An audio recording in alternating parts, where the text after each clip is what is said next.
साथियों नमस्कार। मुद्रा एवं बैंकिंग से जुड़े हुए हम कुछ महत्वपूर्ण प्रश्नों को देखेंगे जो वनडे एग्ज़ाम के लिए बहुत ही उपयोगी हैं और आगामी पेट एग्ज़ाम के लिए भी बहुत ही महत्वपूर्ण हैं।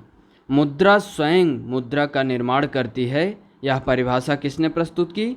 तो यह परिभाषा क्रोमर अर्थशास्त्री ने प्रस्तुत की, जो अर्थशास्त्र के विशेषज्ञ हैं। मुद्रा स्वयं मुद्रा का निर्माण करती है।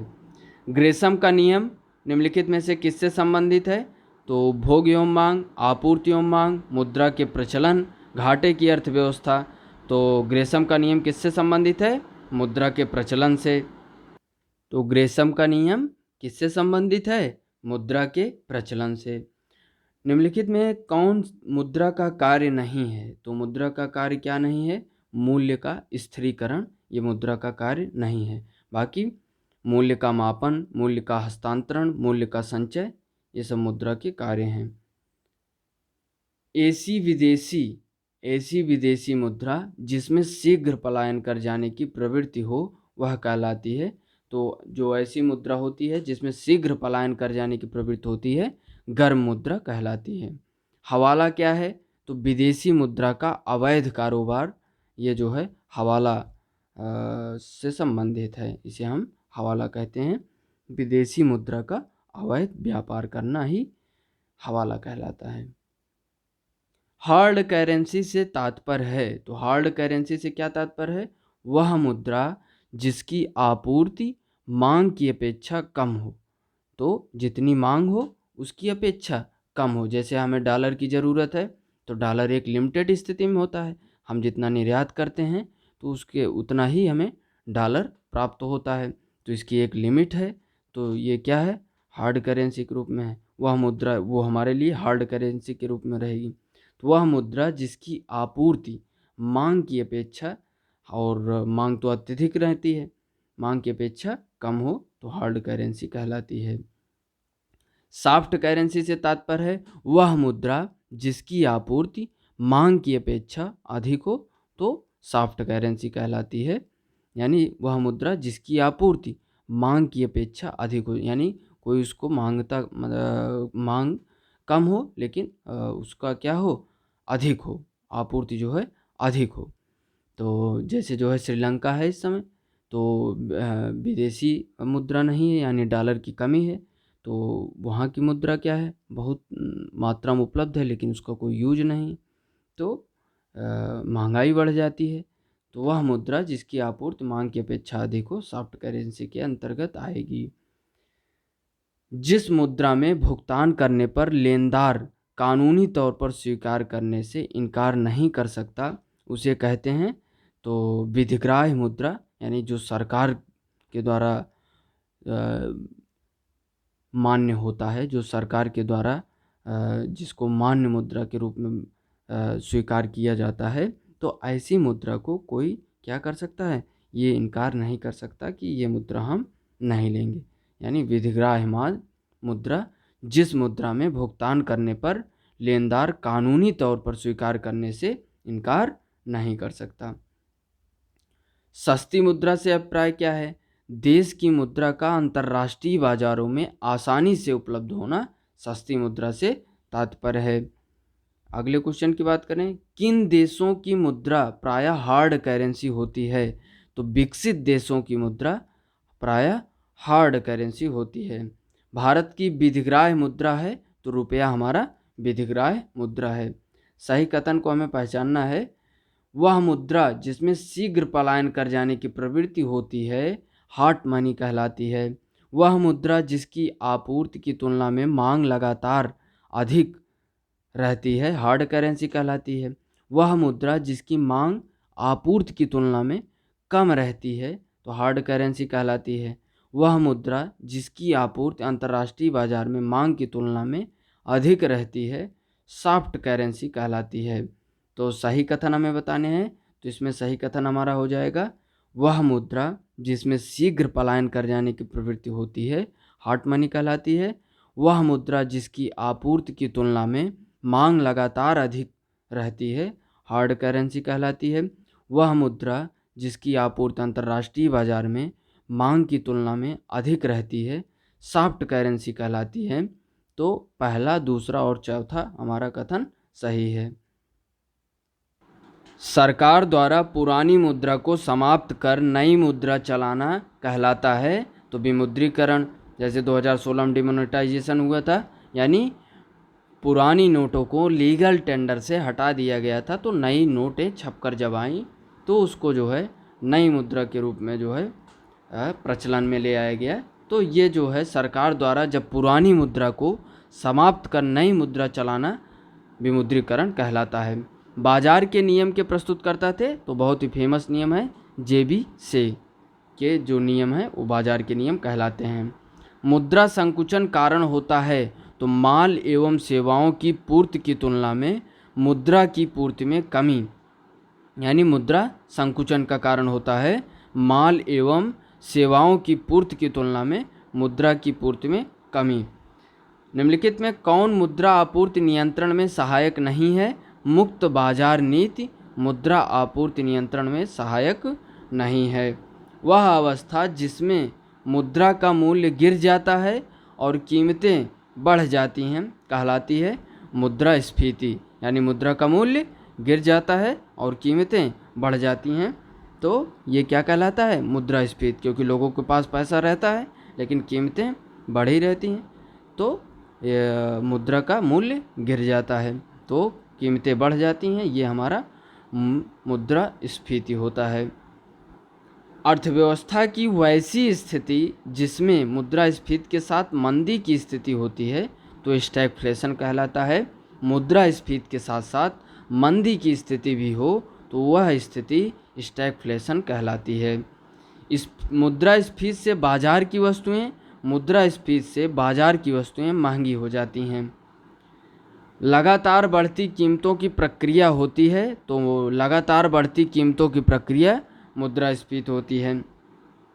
घाटे की वित्त व्यवस्था में व्यय और राजस्व का अंतर अतिरिक्त कागजी मुद्रा छापकर पाटते हैं।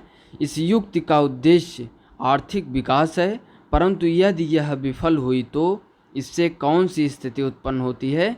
तो ये मुद्रास्फीति की स्थिति उत्पन्न होती है, क्योंकि घाटे की वित्त व्यवस्था में व्यय और राजस्व का अंतर अतिरिक्त कागजी मुद्रा छापकर पाटते हैं। तो इस युक्ति का उद्देश्य आर्थिक विकास है, परंतु यदि यह विफल हुई तो इससे कौन सी स्थिति उत्पन्न होती है? मुद्रास्फीति की। क्योंकि जब राजस्व घाटा हो, यानी जितना व्यय अधिक हो राजस्व कम प्राप्त हो, तो जब उस घाटे को पाटने के लिए अतिरिक्त मुद्रा छापी जाती है तो यह तो आर्थिक विकास में भागीदार होगा, लेकिन यदि यह विफल हुआ, मार्केट का ऐसा कुछ सिस्टम चला और विफल हुआ, तो यह जो है मुद्रास्फीति को बढ़ावा देगी। यानी हमारे पास लोगों के पास मुद्रा अधिक होगी लेकिन उसका वैल्यू नहीं होगा। वह वर्ग कौन है जिसको मुद्रास्फीति के कारण सबसे अधिक हानि होती है? तो मुद्रास्फीति के कारण सबसे अधिक हानि होती है देनदार को, तो देनदार को सबसे अधिक हानि होती है। मुद्रास्फीति से लाभान्वित होता है, तो ऋणी जो है मुद्रास्फीति से लाभान्वित होता है। मुद्रास्फीति की उच्च दर और बेरोजगारी की उच्च दर की एक साथ उपस्थिति को क्या कहते हैं? स्टैगफ्लेशन कहते हैं। मुद्रास्फीति की उच्च दर और बेरोजगारी की उच्च दर एक के साथ उपस्थिति को स्टैगफ्लेशन कहते हैं। मुद्रास्फीति को इनमें से किसके द्वारा रोका जा सकता है? तो बचत का बजट, प्रत्यक्ष कराधान में वृद्धि, सरकारी व्यय में कटौती, इसके द्वारा रोका जा सकता है। निम्नलिखित में से कौन मुद्रास्फीति के नियंत्रण की विधि नहीं है? तो मुद्रास्फीति के नियंत्रण की विधि नहीं है मांग पर नियंत्रण, मुद्रा की पूर्ति पर नियंत्रण, वस्तुओं की राशनिंग पर नियंत्रण, तो ब्याज दर में कमी ये मुद्रास्फीति के नियंत्रण की विधि नहीं है। तो मांग पर नियंत्रण, मुद्रा की पूर्ति पर नियंत्रण, वस्तुओं की राशनिंग, ये सब मुद्रास्फीति नियंत्रण की विधियां हैं। ब्याज दर में कमी ये मुद्रास्फीति के नियंत्रण की विधि नहीं। बेसिकली मुद्रास्फीति किसी अर्थव्यवस्था समय के साथ विभिन्न माल और सेवाओं की कीमतों में होने वाली एक सामान्य बढ़ोतरी को कहा जाता है। जब सामान्य मूल्य बढ़ते हैं तब मुद्रा की हर इकाई की क्रय शक्ति में क्या होती है, परचेजिंग पावर में क्या होगी, कमी होती है। और पैसे की जब किसी मात्रा से पहले जितनी माल या सेवाओं की मात्रा आती है तो उसमें कमी हो जाती है। तो मुद्रास्फीति के ऊंचे दर जो हो जाता है, मुद्रास्फीति में जब ऊंचा दर हो जाए तो अतिस्फीति की स्थिति, और यह जनता के लिए बहुत ही हानिकारक हो जाती है और निर्धनता फैलने का काम करती है, निर्धनता फैलाने का काम करती है। और अर्थशास्त्री जो होते हैं वो मानते हैं कि यह बुरी अवस्था मुद्रापूर्ति के अतिशय उत्पन्न होती है। यानी जब अर्थव्यवस्था में क्या होता है कि कुछ भी घाटा की स्थिति हुई, जैसे हमने कहा कि व्यय अधिक हो गया और राजस्व की कम है तो मुद्रा अत्यधिक छाप दिए, तो इससे क्या होगा कि आवश्यकता से अधिक जो पैसा छापा जाता है ये अपस्फीति यानी डिफ्लेशन का काम करती है। यानी अब जो माल है, जो सेवाएं हैं, ये अत्यधिक क्या होंगी, इनकी कीमतें गिर जाएंगी तो इनका महत्व कम होगा। तो क्योंकि लोगों के पास पैसा ज़्यादा आ गया और सेवाएं जो है और इनकी कीमतें गिर गई, तो ये एक तरीके से तब भी अपस्फीति कुछ हद तक ठीक मानी जाती है कि इसको कंट्रोल किया जा सकता है। लेकिन अतिस्फीति बहुत ही हानिकारक होती है वह जो है। अब जैसे इसको देखा जाए तो जैसे जितनी तेज़ी से अगर सरकारें मुद्रा छापें तो उतनी ही तेज़ी से हमारा क्या होगा कि महंगाई भी पकड़ेगी, क्योंकि यह अत्यधिक लोगों के पास जो है क्या आ रहा है, पैसा आ रहा है। तो जैसे जो है जितना अधिक मुद्रा छापेंगे वह महंगाई अधिक होगी, और जितनी तेज़ी से मुद्रा छापेंगे वहाँ उसी तेज़ी से महंगाई भी गति पकड़ती रहेगी।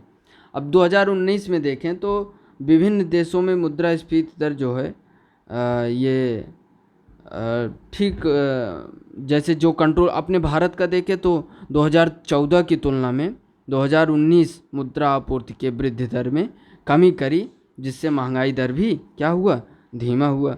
तो हमें मुद्रा की आपूर्ति की जो ये एक पैमाना है कि जितना हम सोना रखें तो उस हिसाब से जो है मुद्रा की आपूर्ति तय की जाती है, तो अर्थव्यवस्था ठीक ढंग से चलती है।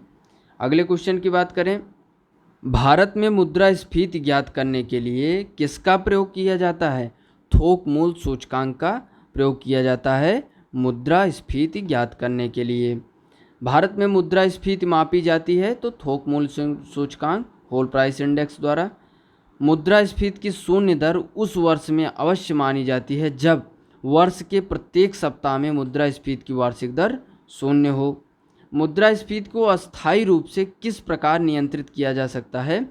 मुद्रा आपूर्ति की वृद्धि कर नियंत्रण करके जो है उसको हम मुद्रास्फीति को अस्थायी रूप से नियंत्रित कर सकते हैं।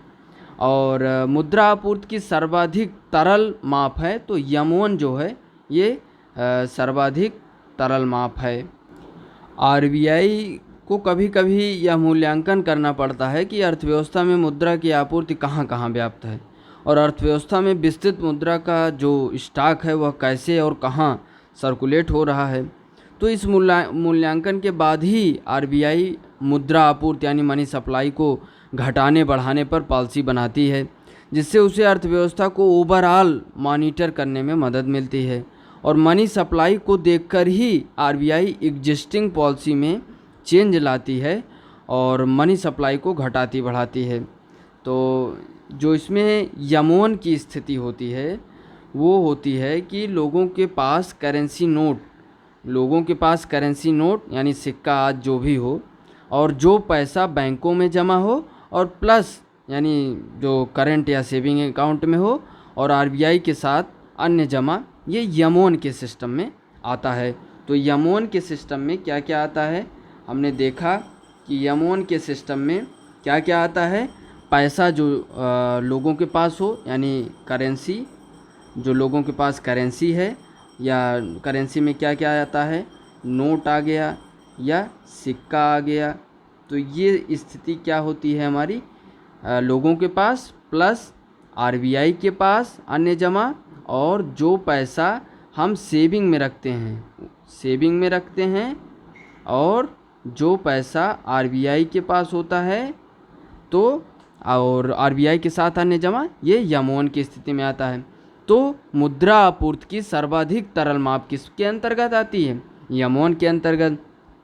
किस संगठक को मुद्रा आपूर्ति में विस्तृत मुद्रा कहा जाता है? तो यम3 को, क्योंकि जो यमोन, ये हमने बताया यमोन को, यमोन में हमने क्या क्या बताया, जो हमारे पास करेंसी होती है प्लस जो हम सेविंग करते हैं करंट में, वो जो है जैसे करंट या सेविंग अकाउंट जो होता है, वो जो पैसा हम बैंकों में जमा करते हैं, और आरबीआई के साथ जो अन्य जमा होती है।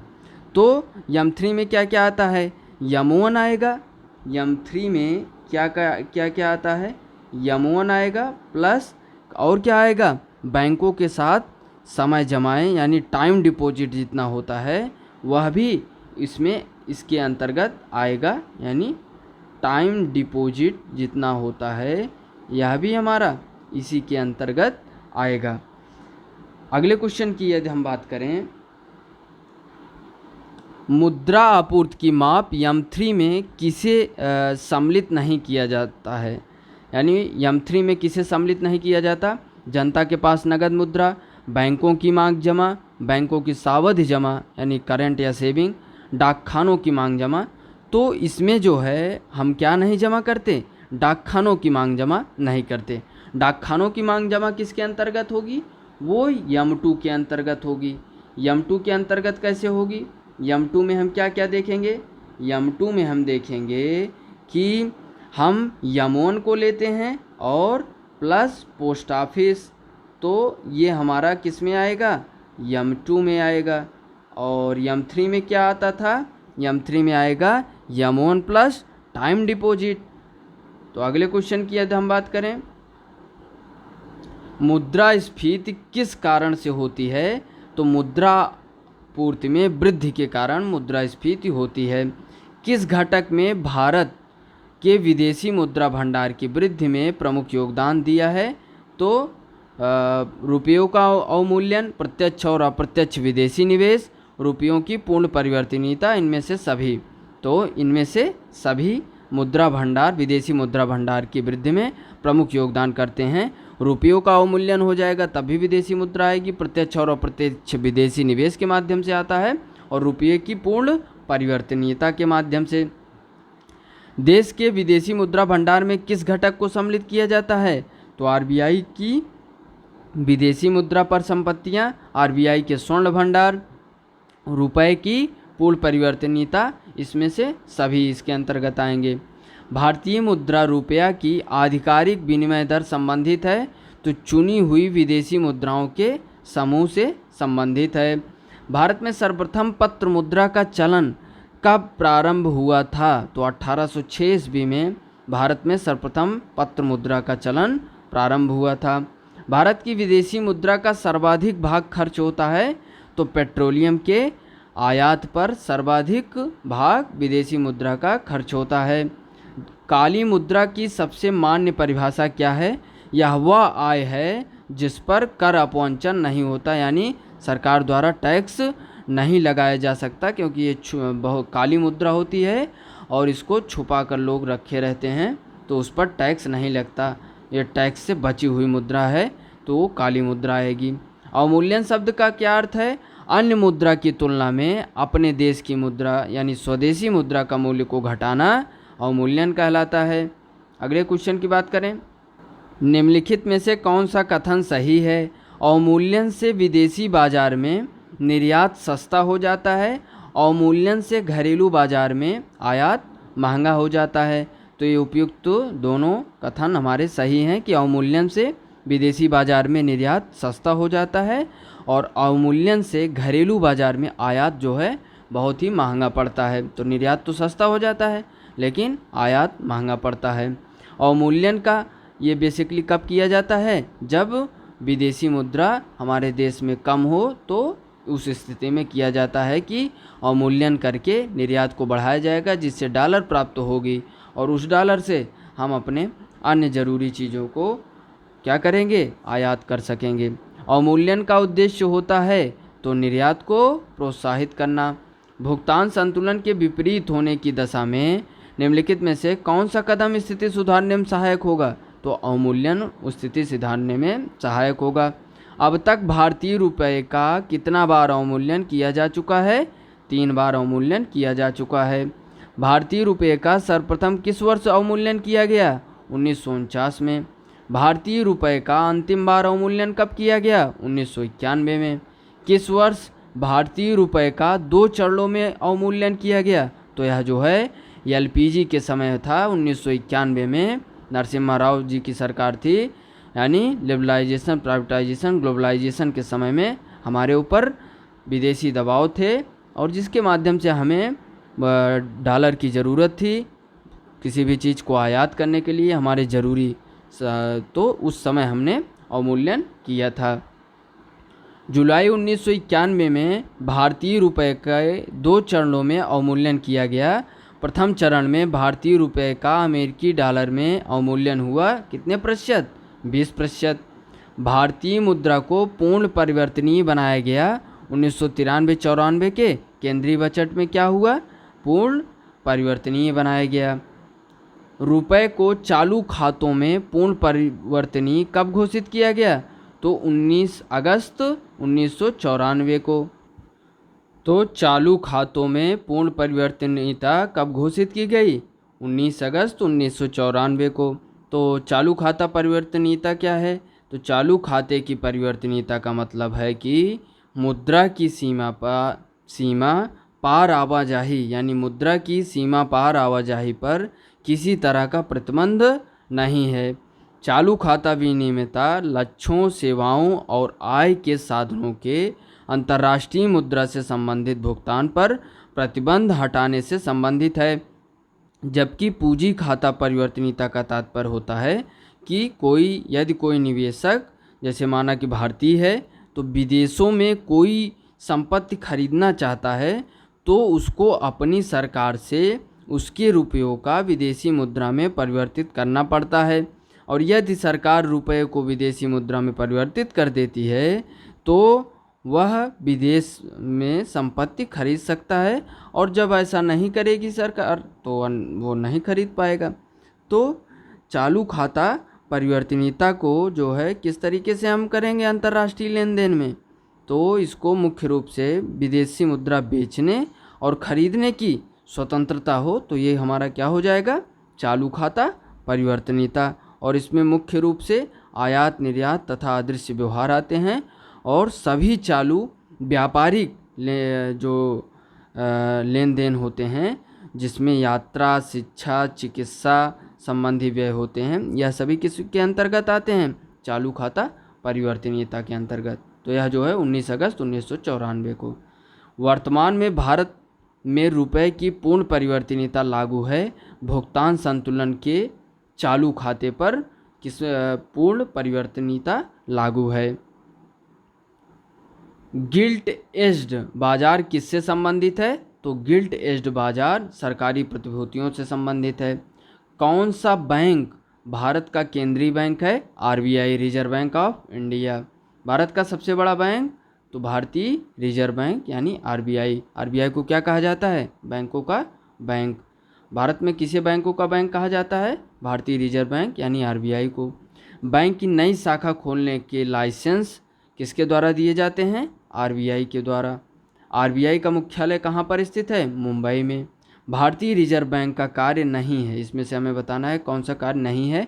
करेंसी नोट जारी करना, मुद्रा योजना बनाना, भारत के सभी बैंकों पर नियंत्रण रखना, निर्यातकर्ताओं को ऋण देना, तो यही इसका कार्य नहीं है। अगले क्वेश्चन की बात करें। भारतीय रिजर्व बैंक का कार्य नहीं है तो जनता से जमा स्वीकारना, ये जो है स्वीकार करना, ये जो है भारतीय रिजर्व बैंक का कार्य नहीं है। नोट का निर्गमन, बैंकों का बैंक, सरकार का बैंक, तो ये कार्य हैं जो कार्य नहीं है। जनता से डायरेक्ट आरबीआई पैसा नहीं जमा करती। व्यापारिक बैंकों द्वारा जनित साख का नियंत्रण कौन करता है? तो भारतीय रिजर्व बैंक। भारत में करेंसी नोट जारी करता है भारतीय रिजर्व बैंक। भारत के विदेश विनिमय संचय का प्रतिरक्षक है तो आरबीआई, भारतीय रिजर्व बैंक। भारत का केंद्रीय मुद्रा जारी करने वाला बैंक भारतीय रिजर्व बैंक। भारत में केंद्रीय बैंक के सभी कार्यों को कौन सा बैंक संपादित करता है? भारतीय रिजर्व बैंक। भारत का आर्थिक सर्वेक्षण प्रत्येक वर्ष सरकारी तौर पर प्रकाशित किया जाता है। तो आर्थिक सर्वेक्षण वित्त मंत्रालय के द्वारा प्रकाशित किया जाता है। किस निम्नलिखित में से किस बैंक में कोई व्यक्ति अपना खाता नहीं खोल सकता है? तो भारतीय रिजर्व बैंक में खाता नहीं खोल सकता। बाकी शहरी सहकारी बैंक, क्षेत्रीय ग्रामीण बैंक, अनुसूचित व्यापारिक बैंक, इन सभी में व्यक्ति जो है अपना खाता खोल सकता है। वह भारतीय राज्य जिसका वित्तीय लेन देन भारतीय रिजर्व बैंक के माध्यम से नहीं होता तो क्या कहलाता है? जम्मू कश्मीर। भारतीय रिजर्व बैंक की मुद्रा नीति का उद्देश्य नहीं है तो क्या उद्देश्य नहीं है? आर्थिक विकास प्रोत्साहित करना तो उद्देश्य है। वांछनीय दिशा में सीधा क्रेडिट, ये भी सही है। मुद्रास्फीति के दबाव को नियंत्रित करना, तो ये सब भारतीय रिजर्व बैंक की मुद्रा नीति के उद्देश्य हैं। सामाजिक न्याय सुनिश्चित करना, यह भारतीय रिजर्व बैंक की मुद्रा नीति का उद्देश्य नहीं है, क्योंकि सामाजिक न्याय सुनिश्चित करना यह सरकार का दायित्व है। भारतीय रिजर्व बैंक से संबंधित निम्नलिखित कथनों का अध्ययन कर नीचे दिए गए कूट में सही उत्तर हमें बताना है। यह शीर्ष बैंक है, यह मुद्रा आपूर्ति को नियंत्रित करता है, यह व्यापारिक घरानों को ऋण प्रदान करता है, यह नाबार्ड के कार्यों का निरीक्षण करता है। तो 1, 2, 4 सही है। बाकी व्यापारिक घरानों की ऋण प्रदान करता है तो ऋण बैंक प्रदान करते हैं, ना कि आरबीआई। तो ये जो है बैंक को ऋण प्रदान करने का काम आरबीआई करता है, ना कि एक व्यक्ति को। तो अगले क्वेश्चन की यदि हम बात करें तो भारतीय रिजर्व बैंक आरबीआई की लेखा वर्ष की अवधि क्या है? तो जुलाई से जून भारत की। तो पहले लेखा वर्ष की अवधि क्या हुआ करती थी?